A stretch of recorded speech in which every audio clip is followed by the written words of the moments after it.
بسم اللہ الرحمن الرحیم۔ پیارے دوستو، جب حضرت نوح علیہ السلام گمراہ مشرکین کافروں کی ہدایت سے محروم ہو گئے تو حضرت نوح علیہ السلام نے اللہ تبارک و تعالیٰ کے حکم سے کشتی بنانا شروع کی۔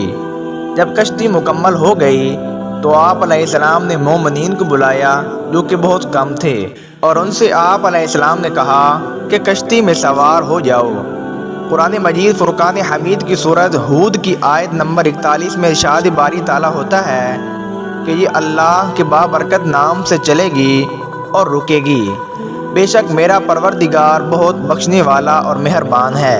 اللہ پاک کی طرف سے آپ علیہ السلام کو حکم ہوا، ہم نے کہا کہ اس میں ہر چیز کا جوڑا سوار کرو اور اپنے خاندان کو سوار کرو، اور سوائے اس کے جس کے متعلق ہمارا پہلے قول گزر چکا ہے، آپ نے اہل ایمان کے علاوہ تمام جانداروں کے جوڑے بھی کشتی پر سوار کیے۔ کافی دنوں تک نوح طوفان جاری رہا۔ جب طوفان تھما اور کشتی ایک جگہ رکی تو نوح علیہ السلام اور دوسرے صاحب ایمان کشتی سے نیچے اترے اور کاروبار زندگی میں مشغول ہو گئے۔ حضرت نوح علیہ السلام اپنے کاروبار میں گھڑے بنانا شروع کیے۔ آپ مٹی سے گھڑے بناتے اور انہیں لوگوں کے ہاتھوں فروخت کرتے۔ ایک دن ایک فرشتہ انسانی صورت میں ان کے پاس آیا اور ان سے بہت سارے گھڑے خرید لیے اور ان کی قیمت ادا کر دی۔ پھر اس نے ان گھڑوں کو آپ کے سامنے توڑنا شروع کر دیا۔ آپ کو اس کا یہ عمل صحیح نہ لگا۔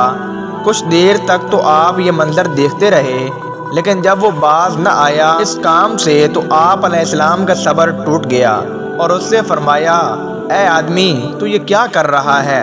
تو میرے ہاتھوں کے بنائے ہوئے گھڑے کیوں توڑ رہا ہے؟ اس گاہک نے آپ علیہ السلام سے کہا، آپ کا اس سے کیا واسطہ؟ یہ گھڑے میں آپ سے خرید چکا ہوں اور اس کی قیمت بھی ادا کر چکا ہوں۔ اب یہ گھڑے میری ملکیت میں ہیں، میں ان گھڑوں کو توڑوں تو آپ کو کیا؟ حضرت نوح علیہ السلام نے کہا اس شخص سے کہ یہ بالکل درست ہے کہ گھڑے خریدے ہیں، لیکن یہ بھی حقیقت ہے کہ اس کو بنانے میں میری بڑی مشقت ہے۔ اگرچہ میں انہیں بیچ چکا ہوں، پھر بھی انہیں اس طرح ٹوٹتا ہوا نہیں دیکھ سکتا۔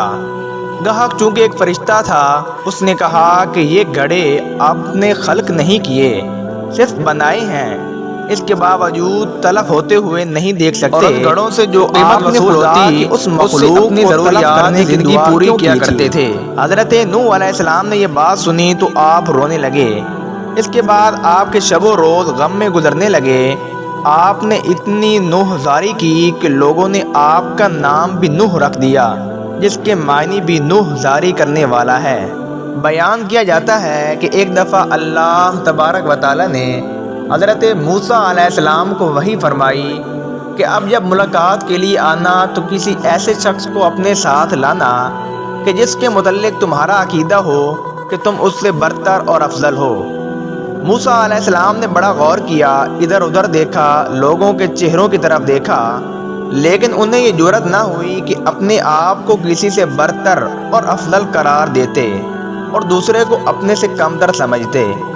انسانوں سے مایوس ہو کر آپ علیہ السلام نے حیوانات پر نظر کی، لیکن انہیں حیوانات میں بھی اپنا مطلوبہ حیوان نظر نہ آیا۔ وہ مایوس ہونے کو تھے کہ ان کی نظر ایک خارش زدہ کتے پر پڑی۔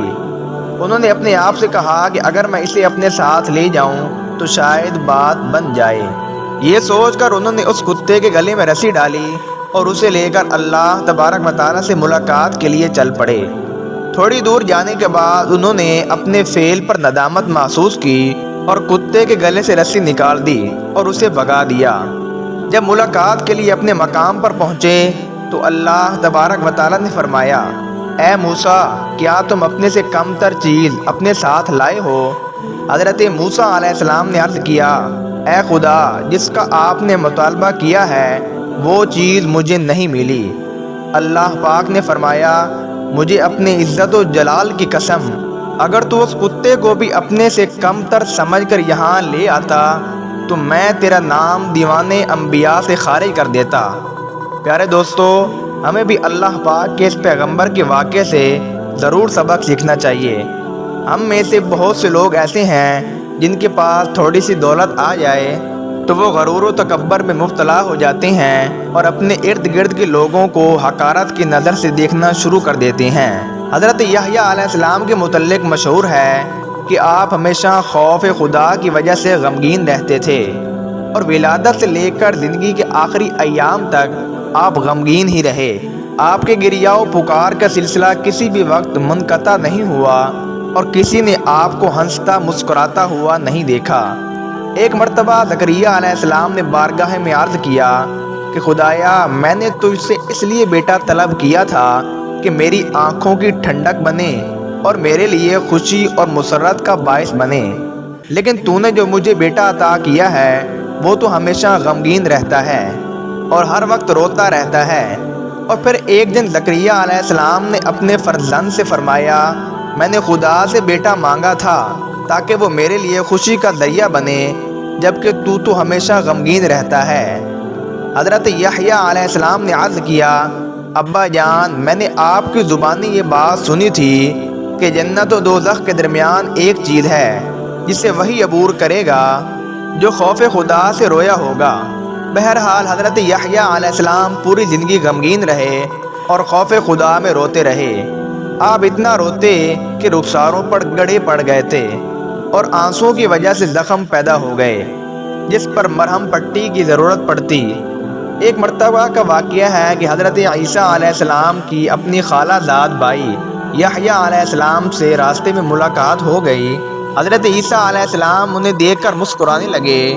حضرت یحییٰ علیہ السلام نے انہیں مخاطب کر کے فرمایا، کیا وجہ ہے کہ میں آپ کو خوش و خرم دیکھ رہا ہوں؟ شاید آپ نے سمجھ لیا ہے کہ آپ کو ابدی امن و اطمینان مل گیا ہے۔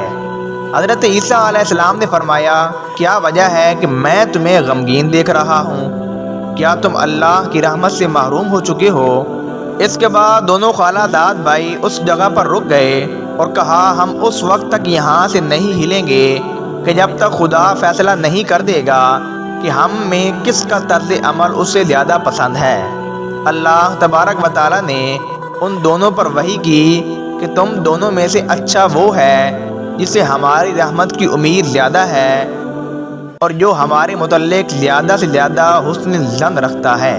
بے شک انسان کو اللہ تبارک و تعالیٰ کی رحمت سے کبھی بھی مایوس نہیں ہونا چاہیے اور اپنے مصیبت اور مسائل کے وقت صرف اللہ تبارک و تعالیٰ سے مدد مانگنی چاہیے۔